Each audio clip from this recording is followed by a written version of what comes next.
ট্রাম্পের বিজয়ে ফ্যাসিস্ট শেখ হাসিনার কি কোনো লাভ হবে?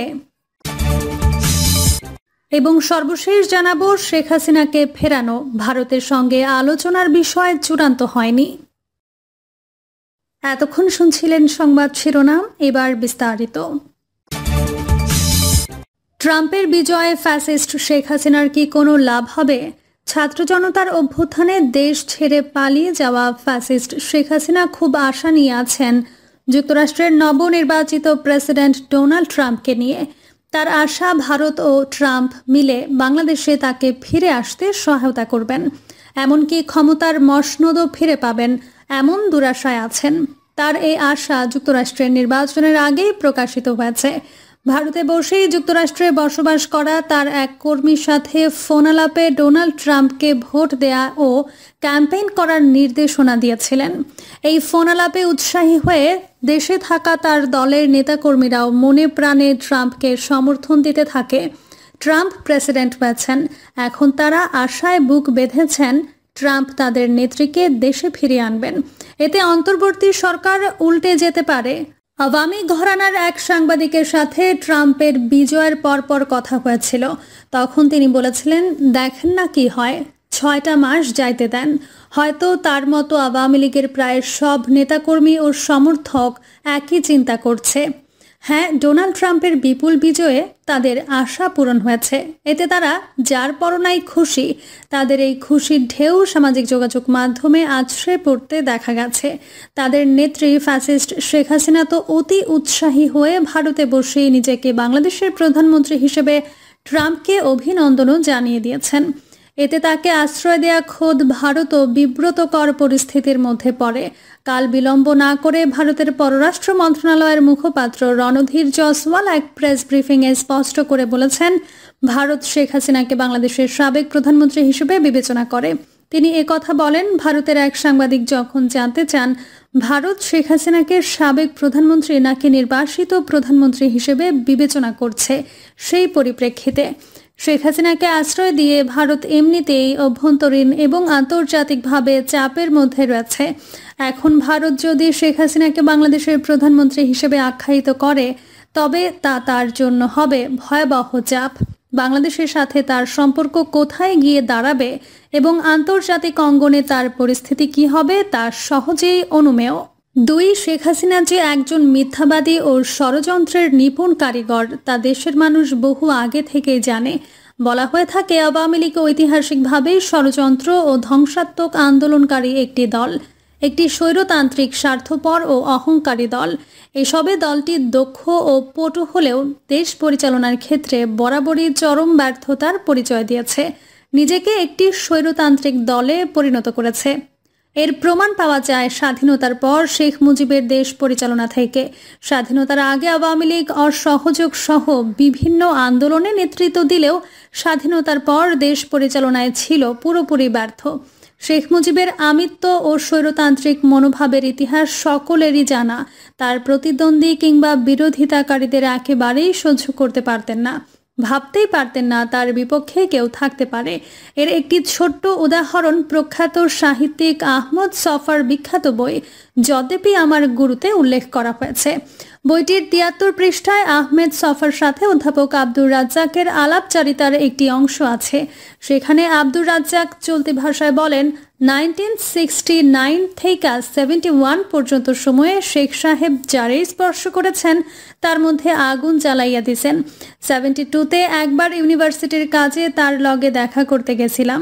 শেখ সাহেব জীবনে অনেক মানুষের লগে মিশছেন, তো আদব লেহাজ আছিল খুব ভালো, অনেক খাতির করলেন। কথায় কথায় আমি জিগাইলাম, আপনার হাতে তো এখন দেশ চালাইবার ভার, আপনি অপোজিশনের কি করবেন? অপোজিশন ছাড়া দেশ চালাইবেন কেমনে? জওহরলাল নেহরু ক্ষমতায় বৈশাই জয়প্রকাশ নারায়ণ রে কইলেন, তোমরা অপোজিশন পার্টি গইরা তোলো।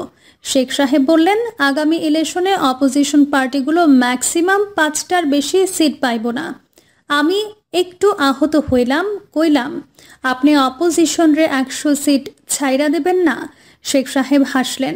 আমি চইলা আইলাম। ইতিহাস শেখ সাহেবরে স্টেটসম্যান হইবার একটা সুযোগ দিছিল, তিনি এইটা কামে লাগাইতে পারলেন না। পরবর্তীতে শেখ মুজিব নির্বাচনে কি করেছিলেন তা অজানা নয়। নিজ প্রার্থীকে জেতানোর জন্য হেলিকপ্টারে করে ব্যালট বাক্স নিয়ে আসার নজির স্থাপন করেছিলেন। পার্লামেন্টে বিরোধী দল বলতে কিছু ছিল না। স্বাধীনতার পর 1973 সালের 7 মার্চ দেশে প্রথম জাতীয় নির্বাচন হয়েছিল। আওয়ামী লীগ সহ 14টি দল নির্বাচনে অংশ নিয়েছিল। এর মধ্যে আওয়ামী লীগ একাই পায় 293টি আসন।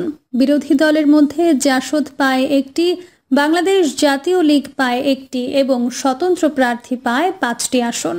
অর্থাৎ বিরোধী দল জয়লাভ করে মাত্র 2টি আসনে। শেখ মুজিব যে বিরোধী দলকে 5টি আসন দিতে চেয়েছিলেন সেই কথাও তিনি রাখেননি। তারপর তো সব দল নিষিদ্ধ করে বাকশালী গঠন করে ফেলেন। ঠিক একইভাবে গত প্রায় 16 বছর ধরে স্বৈরাচারী পিতার স্বৈরপথ অনুসরণ করেছেন শেখ হাসিনা। বিনা ভোট, রাতের ভোট, ডামি ভোট করে ইতিহাসের নিকৃষ্টতম ফ্যাসিস্ট হয়ে ওঠেন। ফলে তার পিতা ও তার পরিণতি অভিন্ন হয়েছে। পার্থক্য শুধু তার পিতাকে দুনিয়া থেকে বিদায় নিতে হয়েছে আর তাকে দেশ ছেড়ে পালিয়ে বাঁচতে হয়েছে। বলা বাহুল্য, শয়তান দুনিয়ার যে জায়গায় থাকুক না কেন তার শয়তানি নিরন্তর চলতে থাকে। তার চেলা চামুন্ডা দিয়ে মানুষকে বিভ্রান্ত ও বিপদে ফেলে। শেখ হাসিনাও দুনিয়ার যে প্রান্তে থাকুক না কেন তার শয়তানি কখনো বন্ধ হবে না। তার নজির তো দেশের মানুষ দেখছে। ছাত্র জনতার বিপ্লব দমাতে শেখ হাসিনা যে 1,500-এর বেশি মানুষ হত্যা ও 30,000-এর বেশি মানুষকে চিরতরে পঙ্গু ও অন্ধ করে দিয়েছে তা নিয়ে তার মধ্যে বিন্দু মাত্র অনুশোচনা নেই। তার নেতাকর্মী ও দোসরদের মধ্যেও তার লেশ মাত্র দেখা যায় না।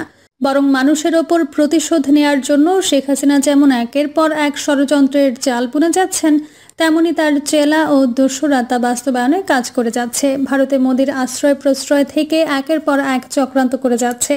সর্বশেষ ফাঁস হওয়া ফোন রেকর্ড দেশের মানুষ জানতে পেরেছে। তার আগে প্রধান উপদেষ্টা ডক্টর মোহাম্মদ ইউনূসের নেতৃত্বাধীন অন্তর্বর্তী সরকার দায়িত্ব নিতে না নিতেই তাকে ফেলে দেয়া ও ব্যর্থ করে দিতে একের পর এক ষড়যন্ত্র করেছে। তার নেতাকর্মী ও দোসরদের দিয়ে জুডিশিয়ারি কু, বিভিন্ন দাবিতে পুলিশ সদস্য ও জনপ্রশাসনের কর্মকর্তা কর্মচারীদের আন্দোলন, 15 আগস্ট রাজধানীতে 10 লাখ লোকের সমাগম করে অচল করে দেয়া, আনসার বিদ্রোহ, হিন্দুদের দিয়ে আন্দোলন সহ সব ধরনের ষড়যন্ত্র করেছে। এসব ষড়যন্ত্রে কাজ না হওয়ায় গত 10 নভেম্বর 0 পয়েন্টে নূর হোসেন চত্বরে ডোনাল্ড ট্রাম্পের ছবি দিয়ে প্লে কার্ড বানিয়ে গণজমায়েত করে এবং তার নিজেরাই ভেঙে ভিডিও করার নির্দেশ দিয়েছিলেন ফ্যাসিস্ট হাসিনা। ফাঁস হওয়া আওয়ামী লীগের নেতাকর্মীদের এক গ্রুপ কল রেকর্ড থেকেও এমন শোনা গেছে, ওই দিন ঢাকায় 30 লাখ লোক এনে অবরুদ্ধ করে ক্যান্টনমেন্ট, বেসরকারি ব্র্যাক ও ইস্টার্ন বিশ্ববিদ্যালয় সহ গুরুত্বপূর্ণ স্থাপনা জ্বালিয়ে এক অরাজক পরিস্থিতি সৃষ্টির পরিকল্পনার কথা। আগেই বলেছি, আওয়ামী লীগ ঐতিহাসিকভাবে ভয়ঙ্কর ষড়যন্ত্রকারী ও ধ্বংসাত্মক একটি রাজনৈতিক দল। তারা যে অন্তর্বর্তী সরকারের বিরুদ্ধে আরও ভয়াবহ ষড়যন্ত্র করবে তাতে সন্দেহ নেই। এখন প্রশ্ন হচ্ছে, আগামী বছরের 20 জানুয়ারি ডোনাল্ড ট্রাম্প ক্ষমতাসীন হওয়ার পর বাংলাদেশের জন্য কোনো সমস্যা ও সংকট সৃষ্টি হবে কিনা। স্বাভাবিকভাবে এই প্রশ্ন উত্থাপনের কোনো কারণ ছিল না।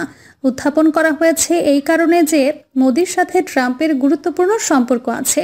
কারণ ট্রাম্প যেমন কট্টরপন্থী, বর্ণবাদী মোদিও তেমনি দুয়ে দুয়ে চার হয়ে যাওয়ার মতো। ফলে ট্রাম্প বিজয়ী হওয়ার পরপরই মোদি উচ্ছ্বসিত হয়ে তাকে প্রিয় বন্ধুর সম্বোধন করে অভিনন্দন জানিয়েছেন। ভাবখানা এমন, আমার দোস্ত চলে এসেছে, আর কোনো চিন্তা নাই। এবার হাসিনাকে দিয়ে বাংলাদেশ ও অন্তর্বর্তী সরকারকে শায়েস্তা করা যাবে।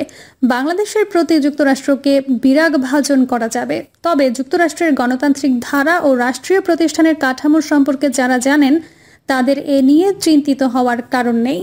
কারণ হচ্ছে, দেশটির গণতান্ত্রিক ভিত্তি, রাষ্ট্রীয় প্রতিষ্ঠান ও পররাষ্ট্রনীতি এমনভাবে গড়ে তোলা হয়েছে যে রাজা আসবে রাজা যাবে, তাতে এসবের কোনো পরিবর্তন হবে না। অনেকটা মানুষের পোশাক বদলের মতো। মানুষ নতুন পোশাক পরে, পুরনো হয়ে গেলে তা পরিবর্তন করে, তবে মানুষটি ঠিক থেকে যায়। এতে পোশাকের ডিজাইনে নতুনত্ব আসলেও মানুষের চারিত্রিক বৈশিষ্ট্যে পরিবর্তন খুব কম আসে। যুক্তরাষ্ট্রের নেতৃত্বে যেই আসুক না কেন তাকে দেশটির গড়ে তোলা কাঠামোর মধ্যেই চলতে হয়। কারণ তার রাষ্ট্রীয় প্রাতিষ্ঠানিক কাঠামো জনগণ ও রাষ্ট্রের কল্যাণমুখী করে গড়ে তোলা। আমাদের দেশের মতো ক্ষমতাসীনদের কল্যাণমুখী করে গড়ে নয়। ডোনাল্ড ট্রাম্প যতই কট্টরপন্থী হন না কেন, তাকে যুক্তরাষ্ট্রের জনগণ ও রাষ্ট্রের কল্যাণে গড়ে তোলা কাঠামোর মধ্যেই চলতে হবে। এখানে মোদির সাথে ব্যক্তিগত বন্ধুত্বের কোনো মূল্যই নেই।